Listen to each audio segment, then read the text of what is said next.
Welcome to this Sabbath afternoon Bible study. Today, November 16th, 2024, I remind you that our Series 51 is entitled Reformation Wins Revival. Be prepared to be emblazoned with even more on the general topic of revival and reformation. Before so doing, I introduce myself. I am Derek West, coming to you again from Pittsburgh, Pennsylvania, USA. The fourth study of this series has even more outline structure. It is the second part of the last one. In that study, listed as 51.3, my bold announcement proved that instead of Christ, I, the mustard seed, am anointed of God to receive his power of attorney. And this award yields to me the Matthew 24 title, Son of Man, who feeds meat in due season at the Lord's return. Bold, you think. But I profess unto you that all Bible heroes are duty-bound to introduce themselves. My preordained mission is to rule the roster of saints who seek kingdom entry in the time called the judgment of the living, the ultimate hour of salvation on earth. Those who yesterday have passed in death have been adjudicated by the Son of God, Jesus, under a different paradigm called the judgment for the dead. Genetic descendancy from the line of ancient David warranted my ordination. Christ told David, as cited fully below, I will be his father and he shall be my son. Thus I give you part 2 of Judgment Passage Expose. Today, the special text of isolation is lifted from the book of Amos. A key reformatory event is described in the 9th chapter of his book. Therein, the reinstallation of the house of David as the crescendo to close world history is stressed. Before reading his short dossier, I must remind you that in part 1 of this study, Matthew 24:44, it was proven that the Son of David will be made ruler over all that Christ, the Lord, not Jesus, the only begotten, nor God the Father, but over all that Christ, the Lord, hath. This descendant son of David, the very elect of God, he for whom we were commanded to watch in this very hour, is thusly rewarded because he dutifully feeds meat in due season. This transfer of power, we showed, will occur when he, the Lord himself, is defined not as taking the righteous to heaven, but is instead depicted as re-empowering the original Adamic authority. Such, after the fall, was vested in his, Adam's son, as now transcendent through the house of David. You will further note that Amos 9, verses 11 through 12, defines this work of Davidic inauguration to be the duty not of Jesus nor Father, but of Christ. Thusly, you will see that it carefully identifies as the instigator the Lord. It says, quote, the Lord that doeth this, close quote. And the below quote of Amos is merely a reiteration of his, Christ's commitment to David when he said, I have made a covenant with David, thy seed will I establish forever, and thy throne as the sun before me. Psalms 89, verses 3, 4, and 36. Therefore, the possessions handed to David are defined by Amos 9, and the specifications are very noteworthy. He says, and I quote, in that day will I raise up the tabernacle of David that is fallen, and close up the breaches thereof. I will raise up his ruins, and I will build it as in the days of old, that they may possess the remnant of Edom, And of all the heathen which are called by my name, saith the Lord that doeth this. Amos chapter 9, verses 11 and 12. Two separate and distinct groups are specified to reveal the subjects of David's dominion. First, the heathen who are called by, semiquote, Christ's name, close semiquote. And secondly, the remnant of Edom. The heathen are called by Christ's name are the Gentile Christian nations. This term heathen is made negative by our inherited misconstructions. Humans are renowned for applying twisted meaning to Bible terminology. Such speaks even more to the need for doctrinal reformation. As evidence, consider that Peter was reprimanded for denouncing the heathen as contemptible.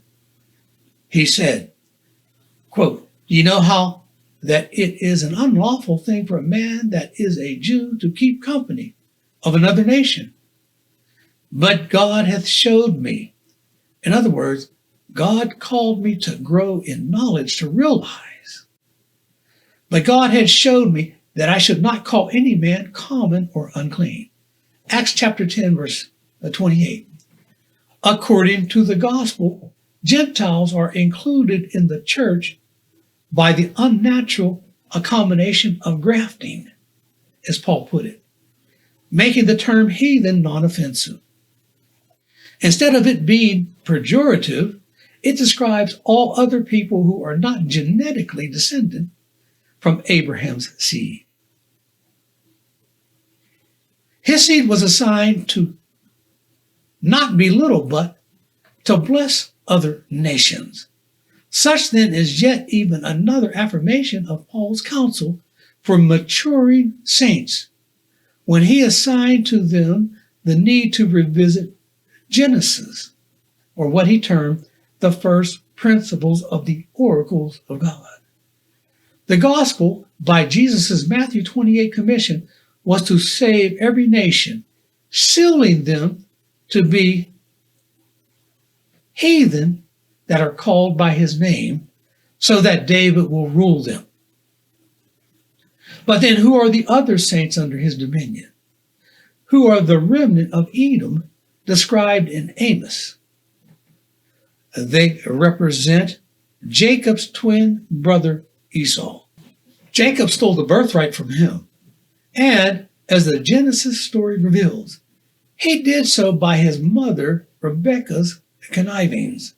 Thereby the Matthew 24 reference to the thief for whom we must watch is Jacob.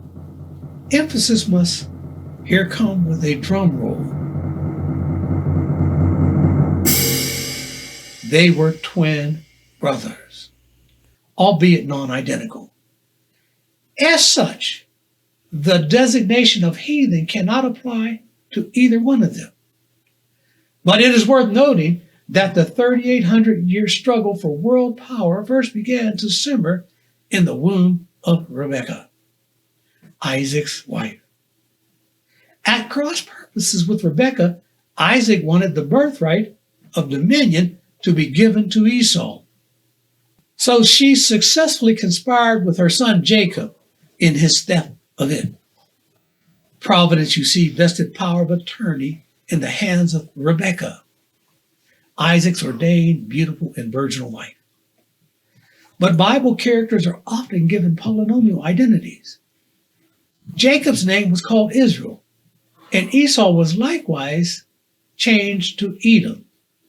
Genesis chapter 36 provides more detail on that. Amos uses the term Edom, not Esau. This is because, as proven in prior studies, Edom represents the Islamic world. They are the other leg that must be harvested.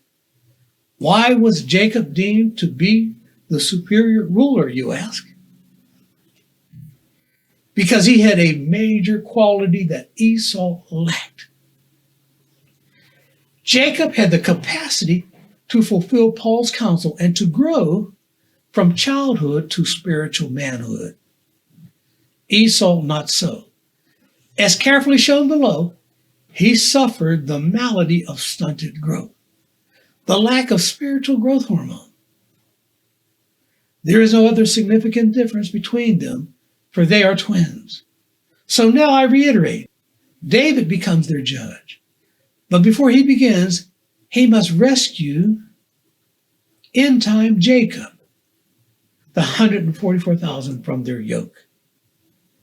They are the segment of Abraham's lineage who have paid double for their sins. This gives to them first fruit status, the first to escape condemnation and judgment. It is the second part of their judgment passage expose. Put another way, Jacob gives a double down payment that complements Jesus' cross. Prophecy affirms as much. It says the following: comfort ye, my people, saith your God. Speak ye comfortably to Jerusalem, and cry unto her that her warfare is accomplished, that her iniquity is pardoned, for she hath received of the Lord's hand double for all her sins. The voice of him, making reference to the Son of David, the voice of him that crieth in the wilderness, prepare ye the way of the Lord. Make straight in the desert a highway for our God. Isaiah chapter 40, verses 1 through 3. Who is Jerusalem? The people to whom we are commanded to speak. Jerusalem is a polynomial also. It is a nickname, not for the laity or constituency of Israel, but for the ordained elders that were lifted from the 12 tribes of Jacob to be relocated in that actual city. In the beginning years, they convened in Jerusalem to have congressional presence with the king. Thereby did they become part of David's tabernacle, that which Amos says fell into disrepair. We are commanded to speak to their afflicted descendants today, the sons of America's former slaves. Thereby, when it says, comfort them, Jerusalem, because they paid double for their sins, it is a reference to an unheralded remedy to yield their salvation. The salvation of a people by not just the cross of Jesus, but by commensurate credit for their historic affliction. All reformists who deem to blossom into adult status must now integrate this dimension into their Christian concept of salvation. True, it is accurately said that Jesus paid it all, but in his payment procession to Calvary, a Hebrew African, Simon of Cyrene, must shoulder his, Jesus' cross. This paints a more complete picture. The judgment is fulfilled when Jerusalem, the sons of America's former slaves, emerge from their baptism by fire, their time of trouble. This complication is in harmony with the Old Testament doctrine of atonement. There were two offerings of redemption that were commissioned. One, the sin offering, which was prefigurative of Jesus. And two, the burnt offering. It prefigured Jerusalem's affliction, her fire. See the Mustard Seed Chronicle document pertaining to the atonement. Now scroll in on your screen. After Jerusalem emerges from their fire to unite under David's restored tabernacle, the Gentile Christians, along with the descendants of Esau, can be added under David's leadership. Remember, the prophet Amos promised the restoration of the tabernacle of David first. Next, his dominion over the heathen and Edom. Such is a doctrine of reformation and revival because, I remind you of a little known historical fact. In the days of David's original tabernacle, before it fell into disrepair and ruin, he governed all 12 tribes of Israel, and his power went beyond that. According to 2 Samuel chapter 8, he also ruled the children of Esau. It says, and I quote, "And ancient David put garrisons in Edom. Throughout all Edom he put garrisons. And all they of Edom became David's servants. And the Lord preserved David whithersoever he went. And David reigned over all Israel. And David executed judgment and justice unto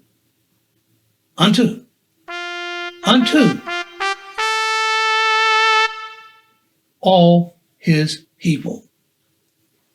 2 Samuel chapter 8, verses 14 through 15. So in the eternal kingdom, David's tabernacle will preside over the Gentiles and the Islamic world that shall be converted to Christ. There can be no other people of kingdom inclusion. Now may be a good time for me to reiterate the focal point of Scripture. Quote, "In that day, 1, I will raise up the tabernacle of David that is fallen, and close up the breaches thereof. And I will raise up his ruins, and I will build it as in the days of old, that they may, 2, possess the remnant of Edom, and of all the heathen which are called by my name, saith the Lord that doeth this." Amos chapter 9, verses 11 and 12. After all, we did learn that while seated in heaven under Christ, Prophet Muhammad, an Edomite, became converted. And the Lord shall use his zeal to wield the sword so as to enforce the law under David's just and merciful dominion. This is Christ's answer to mega republicanism. But question is, will the Islamic world ever bow to give service to their twin? Today, honesty must acknowledge that Christianity rules the globe. Well, we know that this is due not to their righteousness, but because God is righteous, and only Christians in immaturity could best express his goodness until my work. Remember, it says, "And this is the will of him that sent me, that everyone which seeth the Son and believeth on him may have everlasting life. And I will raise him up at the last day. And no man can come to me except the Father which hath sent me draw him. And I will raise him up at the last day. It is written in the prophets. And they shall all be taught of God. Every man therefore that hath heard and hath learned of the Father cometh unto me." John chapter 6, verses 40 through 45. So being equally ignorant about God, why should Christianity rule? She does because she in Jesus experienced a Jewish hormonal growth spurt. She advanced into a 2,000-year child development path. Paul best explains when he said, "For he gave some apostles and some prophets and some evangelists and some pastors and teachers." Why? Why were we gifted with these things, Paul?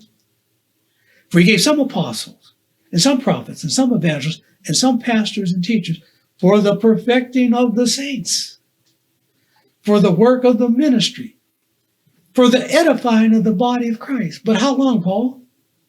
"For the edifying of the body of Christ, till we all come in the unity of the faith and of the knowledge of the Son of God, unto a perfect man, unto the measure of the stature of the fullness of Christ." What's wrong with the way we are now, Paul? "That we henceforth be no more children, tossed to and fro and carried about by every wind of doctrine, by the sleight of men, and cunning craftiness, whereby they lie in wait to deceive." Our path then was to learn the fullness of Christ and become saints impervious to deception. Conversely, Islam, though higher than all other religions of the globe, lacks spiritual growth hormones. Proof of this is seen by their own efforts in Reformation. They regress backwards to 7th century Sharia law. Locked thusly in childhood, they seek God, not by use of strong meat, but by the nursery rhymes of antiquity. Father, then, hidden in Jesus, was a brilliant plan. It vested last day honor in David in the day of the second Sabbath sunrise. This Reformation strategy is affirmed by Christ's closing prayer when he petitioned the Father to glorify not himself, but someone else, Jesus. He said, Father, the hour is come, glorify thy Son, that thy Son also may glorify thee, that he should give eternal life to as many as thou hast given him. John chapter 17, verses 1 and 2. But according to Luke 10, and now descending on your screen, none ever even knew of Christ or God the Father. This equality in ignorance about God shows the signification of Jacob and Esau's twin identity. Better still, the Christian world, except for the house of David, cannot boast themselves above the Mohammedans in this sin. Only a small contingent of Christians have grown by Paul's childhood procession. Many others have proven to be worse. The Christian goats, not the sheep, have sunken into the grasp of the Antichrist, 666, and have fallen back into their own Sharia law. The false piety and the autocracy of 4th century Catholic dominion. Their judgment expose is even more accursed. They are ruled by the spirit which Paul called conceit. For in direct opposition to the Lord's closing prayer cited above, they glorify not the Father, but they credit their societal grandeur, and it is great, to their white skin. And by so doing, they rob God from his due credit. This against the express passion of Christ. In his closing prayer, he implored Father to glorify Jesus so that he, Jesus, may glorify not men of white skin, but God. America is the fruition of that magnificent glory.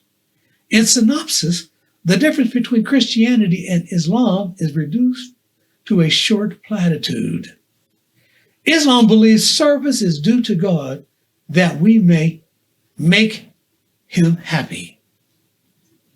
Conversely, maturity in Christianity proves that we should honor God so that we ourselves may be made happy. This easy path to happiness, the thing which everyone yearns, is the secret to explain why Esau will bow to Jacob, the heathen also. Moses said it best. He said, "The Lord commanded us to do all these statutes for our good always, that he might preserve us alive." Deuteronomy chapter 6, verse 24. The hitch is man cannot be happy until he learns to choose good over evil by use of Pauline spiritual growth hormones. And David has the key to that medicine cabinet. But David is a Jew, and they are a people of tarnished reputation. So we ask, how can anyone of their ilk teach about happiness and salvation? Yet, Jesus says that salvation is of the Jews. Quite the conundrum. Remember, in part 1 of Judgment Passage Expose, we learned, indeed we proved that Jesus defined himself to be the root of David, and that the Son of David will emerge not as the root, but as the branch from that very root.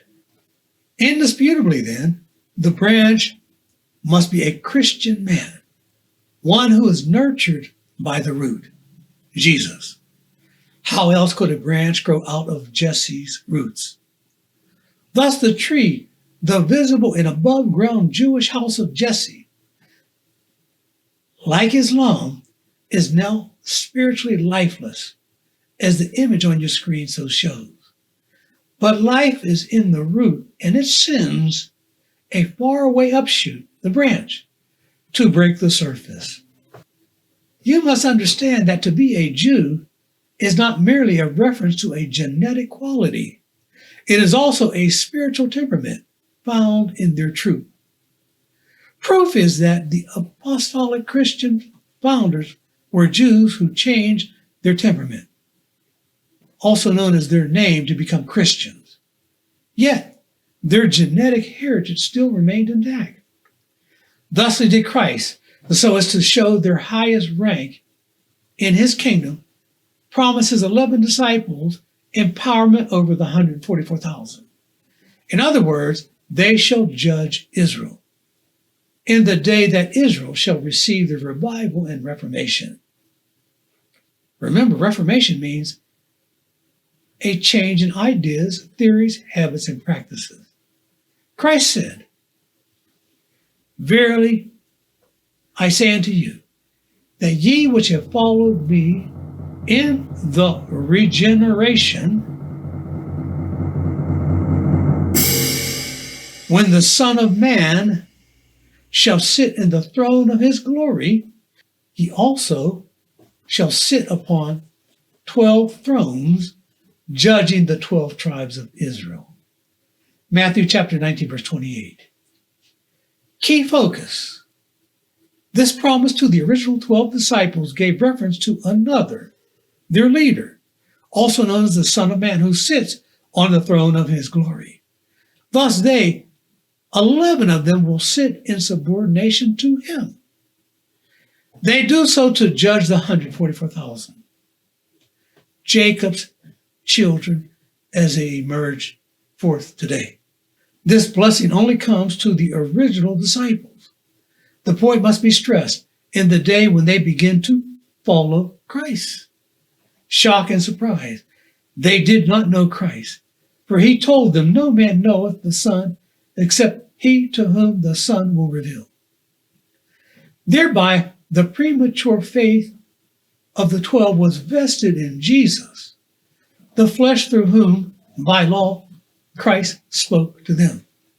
Child growth then must occur as they heed the counsel of Paul, which compels them to leave the fundamental doctrine of Christ and follow a designated path of maturation, a path that Jesus, these 2,000 years, has provided. Indeed, Jesus paid it all, and all to him we owe. And by this song, all heathen who are called by Christ's name can glorify not the white man, but the Father. Thus, with this text, we can summarize that the small group who today follow Christ, when his name is made known, those who unite as one, will see the resurrection of the original 11 and become united into their assembly.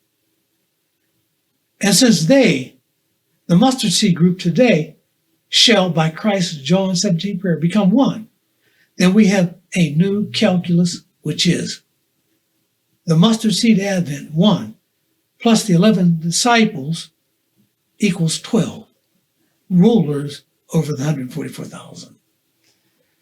Thus is Judas the traitor replaced.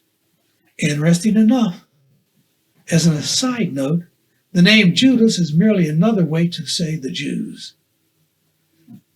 But he is replaced with the more fervent and righteous, the Jewish collection of people.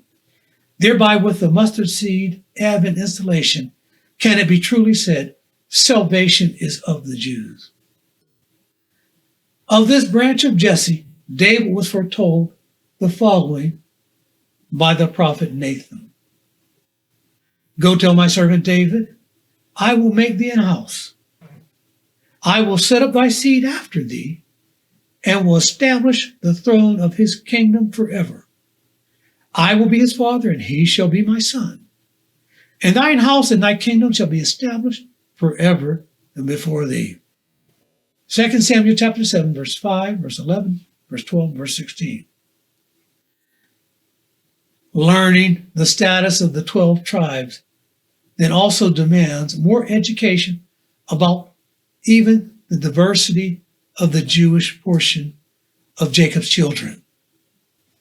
Such is a strong meat expose of more divergent distinction. The Jews are comprised of a plurality of troops. As Christians are segmented, some are Baptists, some are Adventists, Methodists, and more. Some are African, European, Asian, et al. But if they worship Jesus, they all share one solid element. They are Christians. Like so are the Jews diverse in a different way. But still, they too have separate constellations. Micah reveals the following affirming message. Now gather thyself in troops, O daughter of troops. He hath laid siege against us. They shall smite the judge of Israel with a rod upon the cheek. But thou Bethlehem Ephratah, maybe I should repeat that again. But thou Bethlehem Ephratah, though thou be little among the thousands of Judah, yet out of thee shall he come forth unto me that is to be ruler in Israel, whose goings forth have been from old, from everlasting. Therefore will he give them up until the time that she which travaileth hath brought forth. Then the remnant of his brethren shall return unto the children of Israel, and he shall stand and feed in the strength of the Lord, in the majesty of the name of the Lord his God. And they shall abide, for now shall he be great unto the ends of the earth. Micah chapter 5, verse 1 through 4. Clearly then, Jacob's promise is fulfilled when a Christianized Jew, descended from David through Jesse, shall stand and feed, not in his own strength, nor in the strength of the Seventh-day Adventist Church, nor in the strength of the Democratic Party, but by the might of a superpower. He feeds in the strength of the Lord. Such, by basic definition, is the real meaning of his power of attorney. His dominion on earth, then, is the vestment of Adam's original ordination. It says that the seed of Bethlehem Ephratah shall receive the strength of the Lord. This transcendency of power was preordained from everlasting. Being handicapped by the slow Christian growth and entangled in the presumption that Christ was the same as the Father, our minds were boggled. How could any win Father's power, we illogically wondered. But if not his, then what about Christ's power? At creation, he anticipated that the sunrise of Adamic dominion would occur either one of two ways. One, by the advent of the first Sabbath sunrise, or 6,000 years, 6 days after Adam's fall, in the second Sabbath sunrise. Point is that contrary to the cunning craftiness of papal deceivers, Father foreknew from everlasting that the latter would occur. And now we who know the fullness of the doctrine of Christ, we well understand to distinguish Father from Christ. One day, or 6,000 years, his anticipations mattered not, since Christ in John 8 professes to always please the Father. But Father is the strategic thinker here. He is the omniscient one who plotted our eternal joy to come. Not just on the first, but on the second Sabbath sunrise of creation, the day when Jesse's descendant would blossom in a sin-cursed world. Christ confirms my conclusion because he said, "There is another that beareth witness of me, and I know that the witness which he witnesseth of me is true." John chapter 5, verse 32. Search the record of Christian history, I challenge you.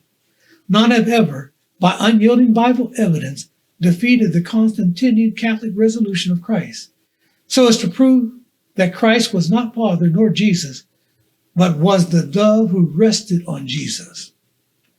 But being the Son, Christ delighted in Adam's dominion, whether it be the first generation of creation or a generation following.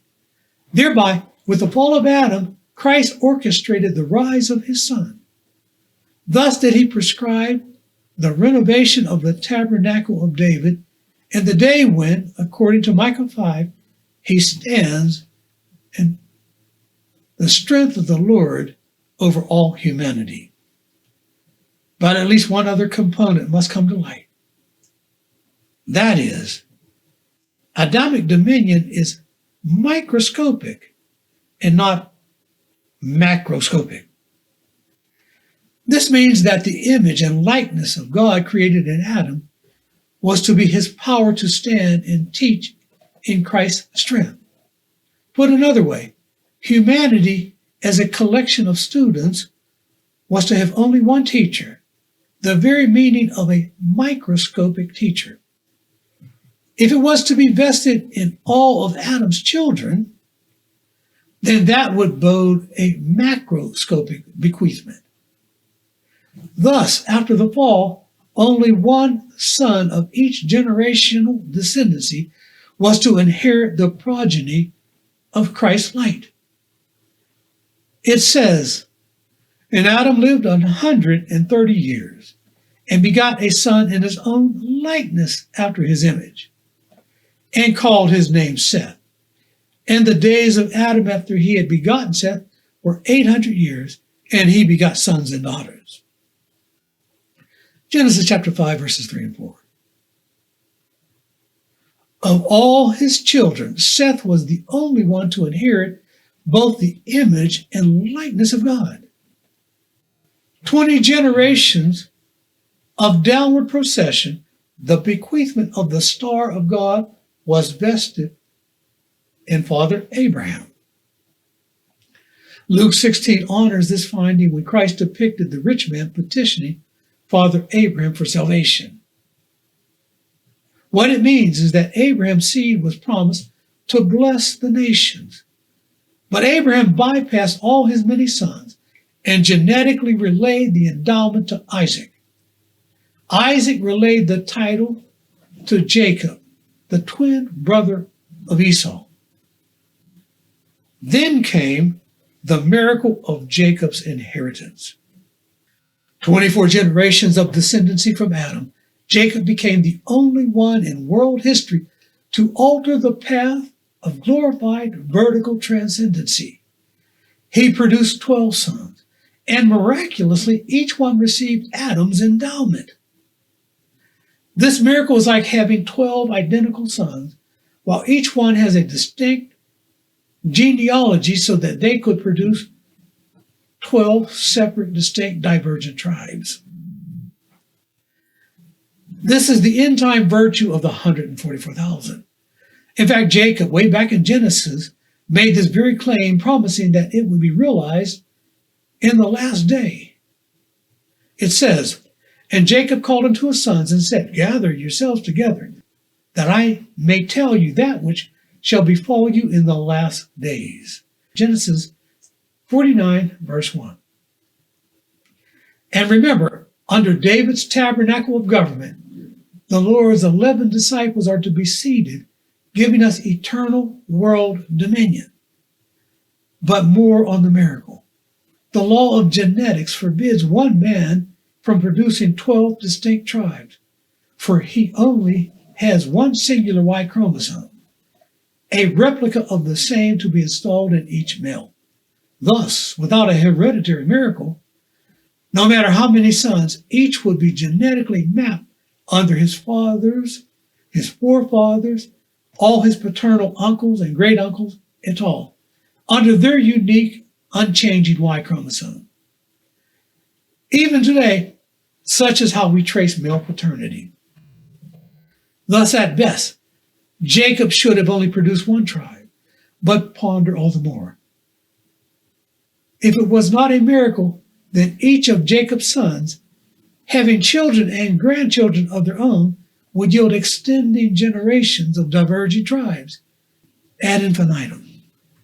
Therefore, the miracle is that Jacob passed the star of God, not just vertically as was done the 24 generations before him, but he passed it horizontally.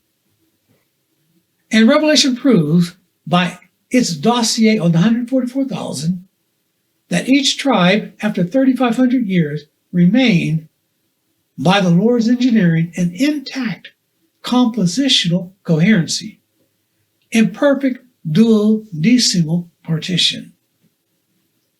Thus, I pay tribute to Jacob's historic grandeur. His firstborn was Reuben, and he produced a distinct Hebrew tribe. The same with his next, Simeon. Also Levi, then Judah. Next came Zebulun, then Issachar, next Dan, then Joseph, then Benjamin, then Naphtali, then Gad, and finally Asher. The miracle is that from Jacob's genetics emerged not one tribe with 12 sons, as should be expected, but 12 separate genetically distinct tribes ordained by God to rule the planet. So we can now ponder, who shall be the quarterback of this Super Bowl winning team? I like the football analogy. It is most appropriate. It expresses that there are many nations, and in keeping with NFL parlance, it could be said that there are many teams with varying degrees of valor. However, the analogy that grips us is that only one team, Jacob's posterity, is ordained to be the Super Bowl champion. Ergo, we ask, who shall be the leader, the quarterback of Jacob's team? To answer, it says, for Judah prevailed above his brother, and of him came the chief ruler. 1 Chronicles 5, verse 2. And Micah shows that this heritage remained generationally unto Jesse, also known by the nickname Bethlehem Ephratah. It says, but thou Bethlehem Ephratah, though thou be little among the thousands of Judah, yet out of thee shall he come forth unto me, that is to be ruler in Israel, and he shall stand and feed in the strength of the Lord. There you have it. We must reform our magnification to examine Judah's heritage. Judah produced not all of Israel as commonly misunderstood, but only one tribe, the people who have historically been called the Jews. I warn you to brace yourself. Check yourself to preclude depression in this finding. God knows your hatred for the Jews. Hatred not without magnified justification. Like you, God also hates conceit and high-minded arrogance. A people who demean Gentiles as subhuman. God never designated that his morning star, he who was projected from everlasting to be a macro congregation of Jews. This is seen by virtue that Judah's original stardom was thereby transmitted to the next generation through the bypass of his 4 sons, so as to give it to his 5th, Perez. Then more of the same. Perez conveyed it to Hezron, and Hezron to Ram, then Ram to Aminadab, bringing us to a marquee generation that seals the point and solidifies the concept of microscopic transcendency. Aminadab vested it in his son, Nahshon, who ruled 5 generations and more than 200 years after the passing of the original patriarch, Judah. He was promoted in the days immediately after Egyptian slavery. At that time, the count of bona fide Jews numbered 74,000. Yet not one of them, you got to get this point, absolutely not one of them, though they were all Jews and many were honorable, not one could claim the supremacy of God's favor, the vestment of his image and likeness. I say not one of the 74,000 Jews was on a path to become like God except one, Nashon. He was the microscopic Jew. And this is the novel component around which we must reform our judgments. Nashon was the only Jew whose lineage could lay future claim to God's elect, so as to represent Bible truth to the world. All other Jews, even with all their Jacobean endowments of virtue, were disqualified. But it did not stop there. Nashon passed the maturing star of God to his son, Selma. Then Selma to Boaz. You remember the story of Boaz and Ruth? Well, they engendered Obed. Then Obed begot Bethlehem Ephratah, the little among the thousands of Judah. Little among the thousands of Judah does not suggest a collective heritage of dominion from every Jew, but that through Jesse's progeny shall the honorable Jew come forth to quarterback Jacob's team. And it is an honor that comes only by the Christianized tabernacle of David. Reading 1 Samuel 16, God called Jesse's family to a picnic retreat in Bethlehem to publicly ordain the next star of God from Jesse's sons. But Jesse, by discrimination, excluded David and invited all his 7 other sons. No big deal, he thought, because all, even the prophet Samuel, presumed that Eliab, the firstborn, was to be the next ordained king. He was tall, dark, and handsome. But the Lord rejected him and his other brothers also. Why? I can't say much about the others to explain.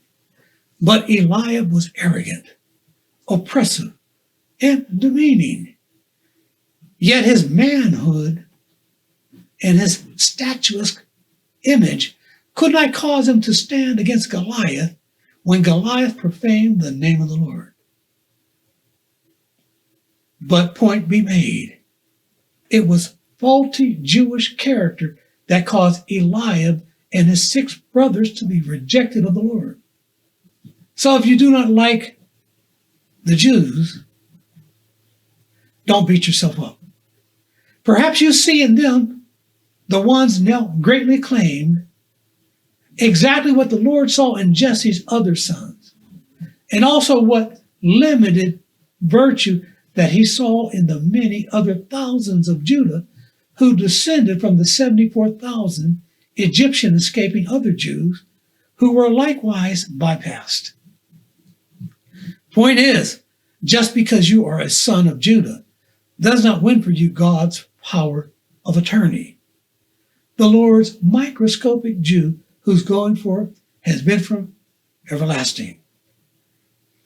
David was honored because he blossomed out of the tyranny of racism. Yes, such antisocial ugliness existed even in Jesse's house. So when God called for a ceremonial ordination, David was excluded from the family picnic in Bethlehem. Why? Because he was a glaring insignia of his father Jesse's sin. Psalms explains David's reproach. He said, "Behold, I was shapen in iniquity, and in sin did my mother conceive me." Psalms 51:5. Marriages to the Canaanite people was condemned by law. Prior studies have given the justification. But 500 years after that law of Moses, abhorrence of them still prevailed. But cultural taboos did not stop Jesse from stealing a moment of passion from David's mother, a Canaanite. And in that interlude, David was conceived. And you said you wanted to learn about God. Now you can know that he cherishes people who have matured in the furnace of affliction. This reminds me of the African American experience that has forged the 144,000. What about you? Notwithstanding, the condescending Jews wrongly assumed David to be a pariah and a bastard. David's plea was that this generation would have more sympathy and favor for him. He said, "Let not them that wait on thee, O Lord God of hosts, be ashamed for my sake. Let not those that seek thee be confounded for my sake, O God of Israel. Because for thy sake I have borne reproach. Shame hath covered my face. I am become a stranger unto my brethren, and an alien unto my mother's children. For the zeal of thine house hath eaten me up, and the reproaches of them that reproached thee are fallen upon me." Psalm 69, verses 6 through 9. Grueling as it was, his passage through affliction refined him to rule and to judge Israel. But there is more to this saga. There is part 2 of the judgment passage expose. The path of hatred heaped upon the mustard seed today from church, family, former friends, and society. Hatred for daring to row against masonry or Goliath so as to win honor to Christ's identity, his name, and doing so against the established church has likewise shapened and sharpened me. So salvation is of the Jews. And before you allow hatred to linger, remember this to be a microscopic fruition. One Jew, the Lord's power of attorney is to feed in his strength. And he will call the faithful to enter into his rest. David's rest only can come after 6,000 years of labor, a day for 1,000 years. And the son of Adam through David, a man who knows the isolation and grief that comes with discrimination, will be installed to judge all the living in that day. But thanks to Jesus, he guided the church through the European Christological diaspora and has matured the best of them in spiritual adulthood. That process was their passage through the valley of the shadow of death. This I say because roots are subterranean, but thanks to his work, the Lord's branch can now sprout forth. But leave no mistake about it. World salvation is vested in the twins. David will unite the peace-promoting Gentile Christians with the sword-wielding Islamic world to inspire peace on earth and goodwill towards all men. In this promise, we can close this study, part 2 of Judgment Passage Expose.